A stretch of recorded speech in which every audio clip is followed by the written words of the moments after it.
4, 3, 2, 1. Cue music. This is Movies First with Alex First. One was an author, poet, songwriter, and reluctant singer adored by the masses. Egotistical, hedonistic, spiritual, and depressed. He used to disappear without notice and dropped acid like it was going out of fashion. The other was his muse. She adored him, and he was frequently drawn back to her. She always had a special place in his heart. But although they lived together harmoniously for a time, they were destined not to be together. The pair met on the idyllic Greek island of Hydra in 1960, a time of free love and open marriage, as part of a bohemian community of foreign artists, writers and musicians. Marianne and Leonard unveils the love story, with its heartache and heartbreak that was the relationship between folk singer Leonard Cohen and Norwegian mum Marianne Ihlen. It also captures a journey into periods of darkness and madness. A line in the doco captures the essence of Cohen's appeal. Quote, "A man like that is what every woman wants and can't have." End of quote.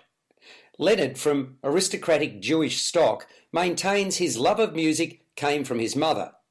But he didn't start singing professionally until his early 30s, and only after he was prevailed upon to take the stage by a woman, not Marianne, for whom he penned a song.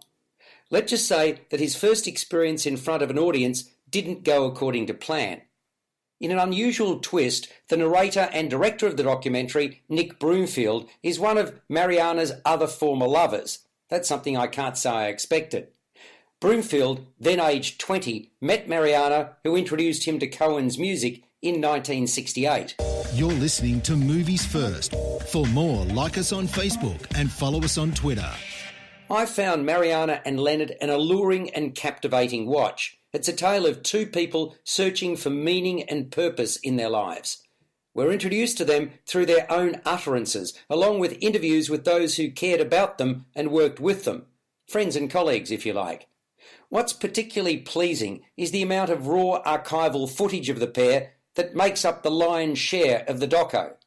Marianne appeared most at home, seemingly without a care in the world and comfortable in her own skin, positively glowing, when sailing with her man. But Leonard was nomadic, spending time not only on the Greek island, but in his hometown in Montreal, in New York, LA, and later, for years, at a Buddhist retreat. Marianne, too, eventually left the island to return home to her native Norway and live out a much more conventional life. Interestingly, though, Leonard was there on her deathbed, not physically, but emotionally, and then he passed away 3 months later. Their connection was palpable, and it's well captured in this documentary, which also includes snippets of some of his beloved songs, including his biggest hit, the unparalleled Hallelujah, and the aptly named So Long, Marianne. Marianne and Leonard, Words of Love, scores a 7.5 out of 10. You've been listening to Movies First with Alex First. Subscribe to the full podcast at Stitcher and iTunes or your favourite podcast distributor. This has been another quality podcast production from Bytes.com.